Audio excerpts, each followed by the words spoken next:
Right guys, so today's video I'm going to just be talking about some random stuff. It's a bit like that other video I had with the random tech thoughts, but this time I just feel like the topic is more like it's more catered towards Forza, like some brain dead gameplay. Just gonna drive around and do some races while I chat to you guys about this. Just make sure I think it's soft enough. Actually, I think I adjusted the volume to make sure you guys could actually hear me better, but um, I can't always hear myself speaking properly, and obviously it's actually really hard to focus on what you're saying if you can't hear yourself speak. Um, hey, they gave me a Lamborghini. Let's see what they give me. What's that? Is that like a outfit something? Oh wow, okay. Microsoft just be giving you free stuff. Let's see my garage. I don't have many Lamborghinis actually in this game. Okay, wow, look at this. That's really cool. Damn, that is really nice. Alright, anyway. So, today's video, guys. I've been online looking at a lot of DRAM, DRAM results, just, different people discussing their kits and motherboards and whatever, because obviously I'm just like a RAM nerd, so I like learning about what people have been doing with their RAM kits and seeing, if we've been extending the limits to see, just what's up, right? Just kind of like to get a grasp of if anyone's done something that I haven't seen before, or gotten more out of a RAM kit or something, just out of curiosity, just knowledge sharing and everything. So I've been noticing a trend, right, to get to the chase. And this trend is that a lot of owners of these high spec kits have been saying, hey, my kit's not stable XMP. And these are 7,600 kits, 7,800 kits, 8,000 kits, even some people that have 7,200 kits, and that's pretty alarming. But basically, what I've been seeing is a lot of these people have been owning maybe Z790 board boards from MSI, high end ones. I'm talking cheap ones. I mean high end boards, you know, Maximus Heroes and stuff. So a lot of seemingly good motherboards, but just not getting their XMPs. And I've been seeing a lot of people online suggesting hey, increase the voltage, increase the voltage, increase the voltage. Oh yeah, your VDD it's 1.45 on most XMP kits, right? So a lot of people are oh yeah, increase to 1.55, do this, do that. I'm I mean, at least on this one forum post I saw recently, the person specified hey, increase to 1.55 shouldn't be a problem if you have good airflow and good cooling, and that's at least more useful, because some people don't even specify the cooling bit, which is a bit concerning. Obviously, you cannot run. Let me actually turn on Hobbit info so you guys can see what my dims run at while I'm gaming with my Noctua blowing on them. So I got the overlay. There we go. So, cool. Actually, want to fix this real quick. Yeah, when you adjust equals on and off, it actually changes hardware info's layout, so it's very annoying. You have to fix it after you've done your testing and stuff. It's actually really, really annoying. I hate this part of it. No. Layout. Yeah, I have a problem where I can't allow these small annoyances to persist. I have to fix all the stuff, otherwise it bothers me. Ah, this is so annoying. Okay, I think that's done. There we go. So dims are at 42C right now. VRM is not too warm. Yep. Okay, so you guys can see my dim temps while I'm gaming. And they're not terribly high, right? Well, if you're running 1.55 volts and you have no air cooling and your case is closed, God forbid, expect something like 55 to 60 degrees, pretty damn easily. That shouldn't be a surprise whatsoever. I'm actually really struggling to figure out what to do, because I'm I've pretty much done most of the good races, like just these really crappy ones left, right? Oh yeah, but anyway, back to the topic, right? So, this XMP thing, right, that's going on. Okay, look, there's something you guys have to understand. This is not the first time we've experienced, like, this is not our first outing with XMPs not running. And obviously the joke is like the beginning of Alder Lake was like all the XMPs wouldn't work and whatever. A lot of that was just bad binning and bad BIOSes, guys. What we're seeing now is more like what we were seeing towards the latter part of DDR4, which is kind of funny because you know, the overclocker, a guy from our country, a very well-known like journalist who does OC content and has a website, really knowledgeable, cool dude.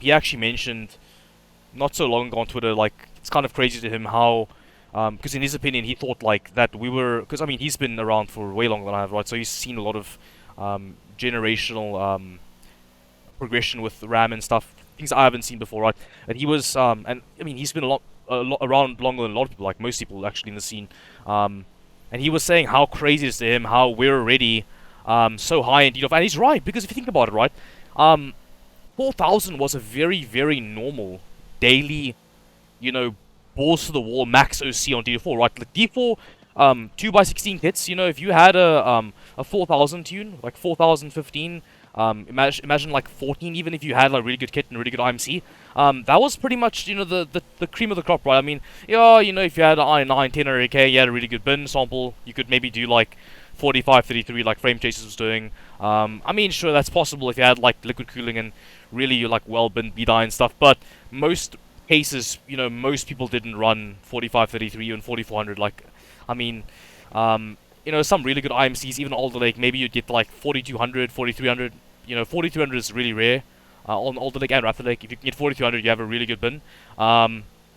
Basically, what I'm saying is that like around 4000 is actually what most people you would meet that can OC was running, because 4000 itself is not that easy to run. Like 4000 itself is pretty damn quick, hey? Like 4000 is not slow at all, and it's not like, you know, everyone and their mom can run like 4300, right? So think about this though. We're pretty much at 8000 on D5, sorry. Pretty much. Most like, well, most, I can't say most, I mean, I want to say most, because it kind of is. Like, if you go online and you check out people that own Apexes, that could actually get them on mostly the XOCers and the hardcore enthusiasts, because the Apex seems to be, like, unobtainium. The 790, by the way, I mean, the one that's breaking everywhere, that board. So if you want to acquire an actually working Apex and, you know, a good sample, they're pretty damn hard to find, and, you know, in general, just to buy them is pretty, you know, damn difficult. So, but if you can get them, I've seen that most people are running 8000 on Apexes. It doesn't seem to be that hard. It seems to be like a very doable frequency, or data rate, sorry, on pretty much every Apex that I've come across. It seems like pretty much every person has either 7, 8 to 8000 stable, which is, and oh, up more, 8.4 even stable, which is crazy.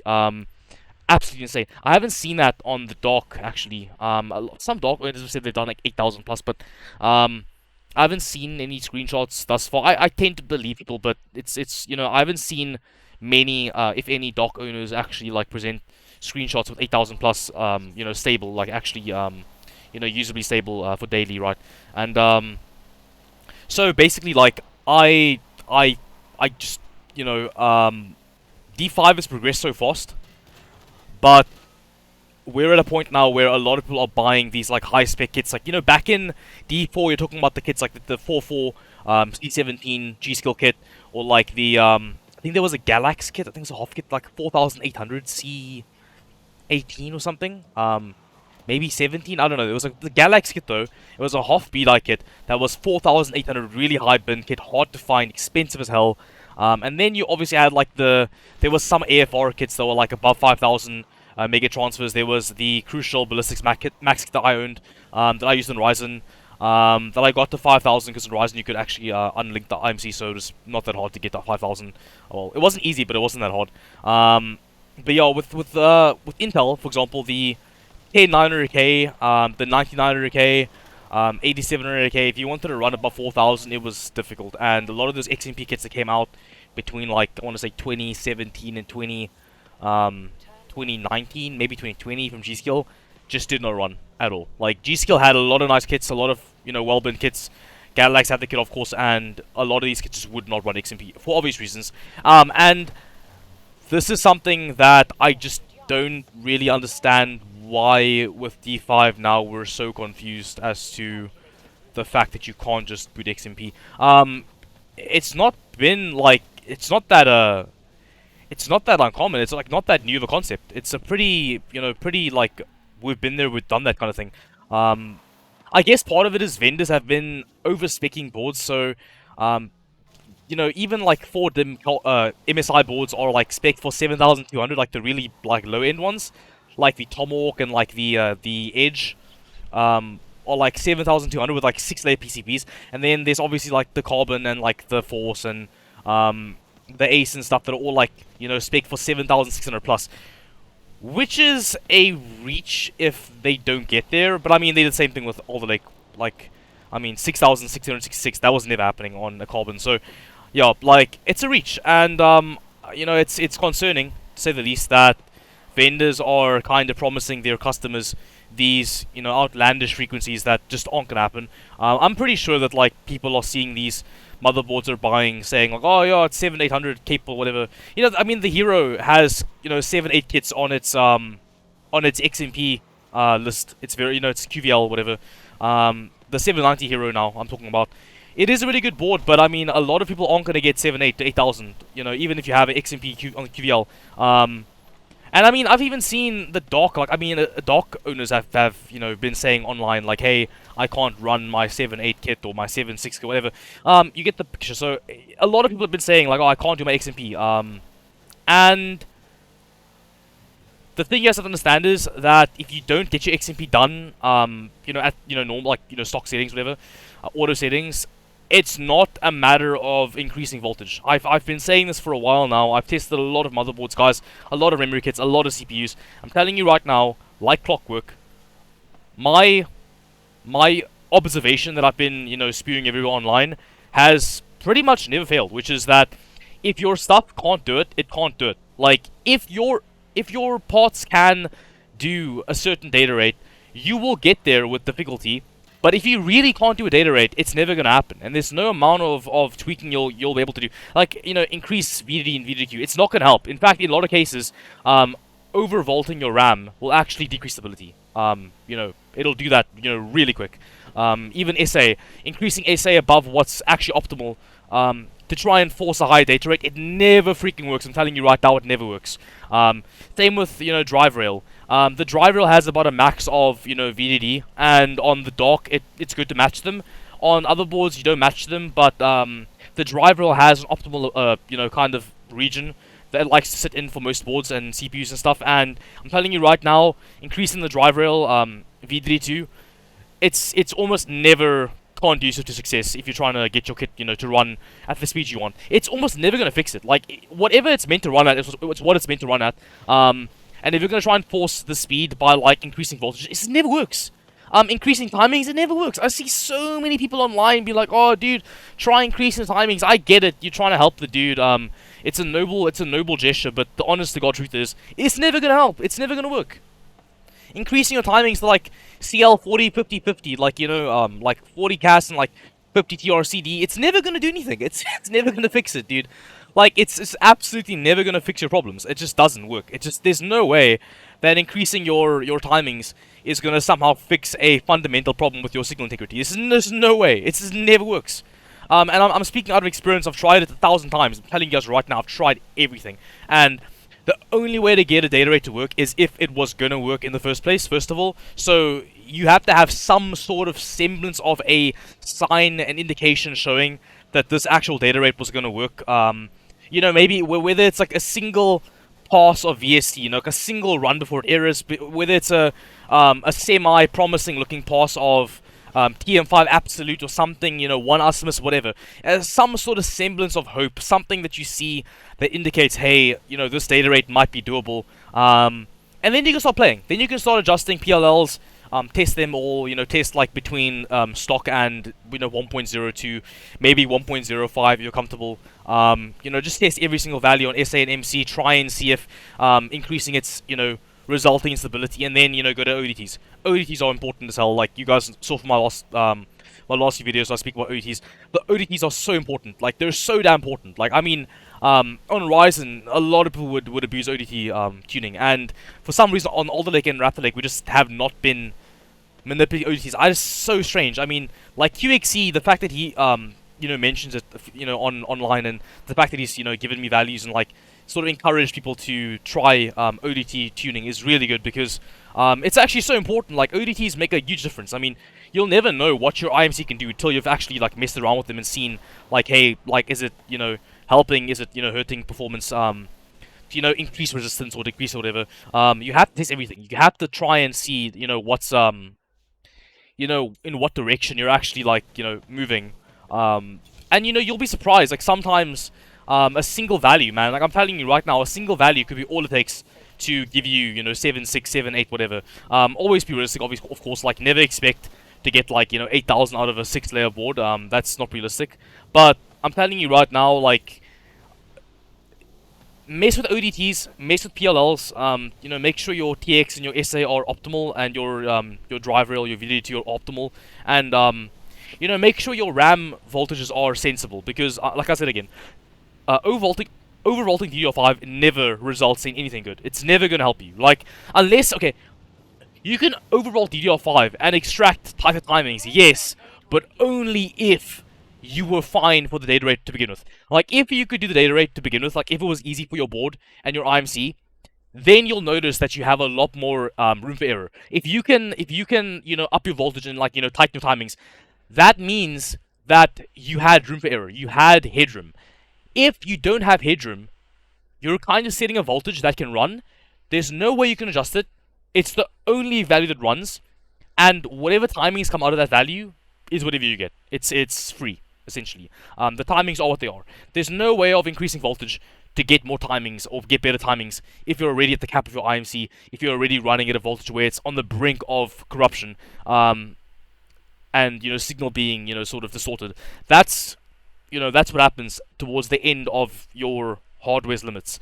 So this whole thing about XMPs not working, if you have a high-speed kit and it doesn't work, you have two options. Okay, assess the situation, like see if what you're trying to do is unreasonable, and if you have the time and the desire and the mental fortitude, go to your termination settings and try and adjust the resistance values, and go to your PLLs and tweak them. Because I'm telling you right now, upping your voltage by 100 millivolts is not going to fix the problem. If it does, then you were sold a badly screened kit, right? Potentially. Or what it means is that potentially, like, maybe your IMC is so bad to the point where, I mean, even saying that, it just doesn't really make sense, does it? Like, I've never observed it. Like, in theory, yes.